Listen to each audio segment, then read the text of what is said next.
श्री स्वामी समर्थ। मिठाच्या डब्यात टाका, ही एक वस्तू घर पैशाने भरून जाईल।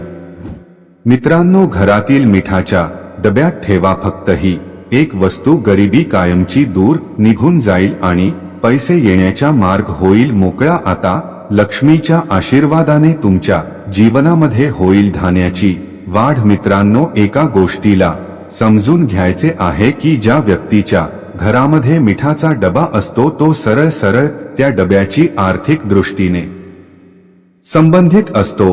कारण ज्या उपायाविषयी आम्ही तुम्हाला डब्यात एक गुपित गोष्ट ठेवायची आहे त्याविषयी तंत्रशास्त्र आणि मधील लिहिले आहे व सांगितल्याप्रमाणे तुम्ही मिठाच्या डब्यामध्ये ती गुप्तधनाच्या डब्यात लपवली तर तुम्ही तुमच्या आयुष्यातले संपूर्ण गरिबी मिटवून टाकाल। मित्रांनो, तुमच्या घरामध्ये मिठासाठी डबा वेगळा ठेवला जातो। जर तुम्ही कोणत्या वेगळ्या डब्यात मीठ ठेवले असेल तर आजच मिठासाठी एक डबा किंवा बरणी आणून ठेवा। सर्व अडचणीपासून मुक्ती मिळेल व जीवनामध्ये सुख समृद्धी धन दौलत सर्व काही मिळेल।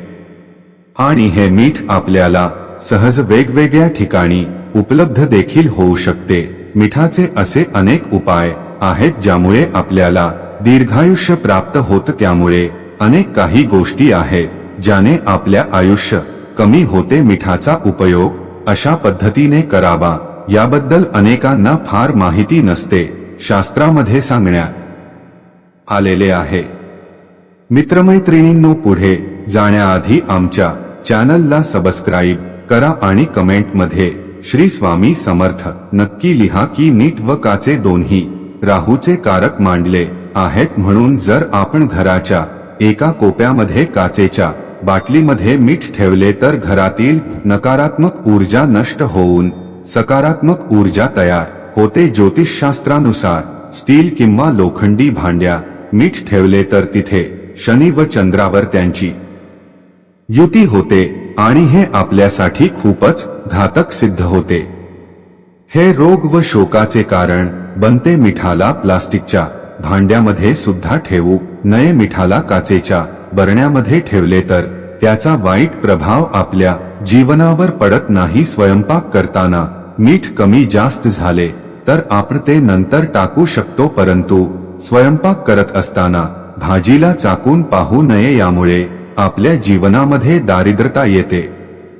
भगवंतांना नैवेद्य दाखवल्याशिवाय मिठा थेट कुणाच्या हातावर ठेवू नये, यामुळे चांगले संबंध देखील खराब होतात। सर्वांनी आपल्या जीवनाचा विभाज्य घटक आहे। जर जेवणात मीठ जास्त झाले तर अन्न चांगले लागत नाही व मीठ कमी असेल तर आपल्याला चव लागत नाही। मिठाच्या असे काहीही जास्त झाले तरी अन्न चांगले लागत नाही। होमी कमी असेल तर आपल्याला चवच लागत नाही। आज आपण मिठाचे असे काही उपयुक्त गुणधर्म व लाभ जाणून घेणार आहोत। जर तुमच्या घरामध्ये सुद्धा अनेक अडचणी येत असतील, आर्थिक अडचणी निर्माण होत असतील तर या उपायांच्या साहाय्याने तुम्ही तुमच्या घरातील व जीवनातील सर्व समस्या नष्ट करणार आहात। काळी मिठाची पुढे जर तुमच्या तिजोरीमध्ये ठेवला तर त्यामुळे तुमच्या घरामध्ये पैशांमध्ये वाढ होणार आहे व यामुळे तुमची तिजोरी नेहमी भरलेली असणार आहे। हो, माता महालक्ष्मीची कृपा सुद्धा तुमच्या सदैव राहणार आहे। हा उपाय केल्याने तुमच्या घरामध्ये नेहमी सुख शांती वास्तव्य करणार आहे। मिठाच्या अनेक प्रकार आपल्याला पाहायला मिळतात, ते वेगवेगळे प्रकार म्हणजे काळे मीठ, सैंधव मीठ, समुद्र मीठ आणि सामान्य असे वेगवेगळी मिठाचे प्रकार आपल्याला पाहायला मिळत देखील।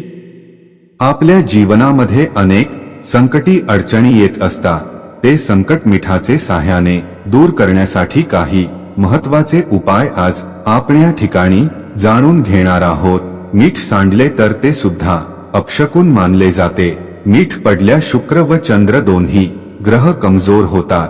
त्याचबरोबर जर तुमच्या बाथरूम मध्ये कोणतीही नकारात्मक ऊर्जा असेल तर अशावेळी आपल्याला बाथरूम मध्ये समुद्री मीठ ठेवायचे आहे।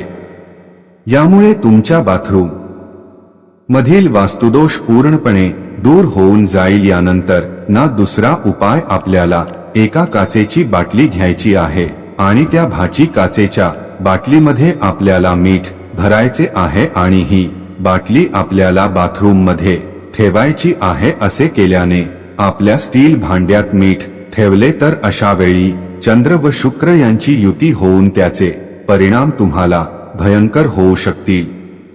त्यामुळे तुमच्या जीवनामध्ये दुःख अडचणी निर्माण होऊ शकतात आणि त्याचबरोबर माता लक्ष्मीची कृपादृष्टी सुद्धा तुमच्यावर प्राप्त होणार आहे. चला तर मग जाणून घेऊया मिठाचे आणि उपाय कोणते आहेत. असे केल्याने आपल्या घरामध्ये पैसा नेहमी खेळता राहणार आहे. आणि या ग्लासमागे एक लाल रंगाचा दिवा लावायचा आहे, म्हणजेच बल्ब पेटवायचा आहे. या ग्लासमधील पाणी पूर्णपणे सुकून गेल्यावर नंतर पुन्हा त्यामध्ये मीठ आणि पाणी भरायच. त्याबद्दल सर्वात पहिला उपाय म्हणजे आपल्याला आधी काळे मीठ घ्यायचे आहे.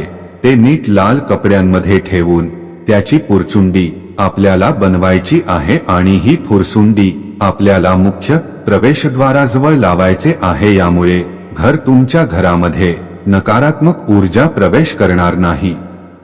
स्वामी भक्त असाल तर चॅनलला आत्ताच सबस्क्राईब करा आणि कमेंटमध्ये श्री स्वामी समर्थ नक्की लिहा आणि हा व्हिडिओ सर्व स्वामी भक्तांना शेअर करा.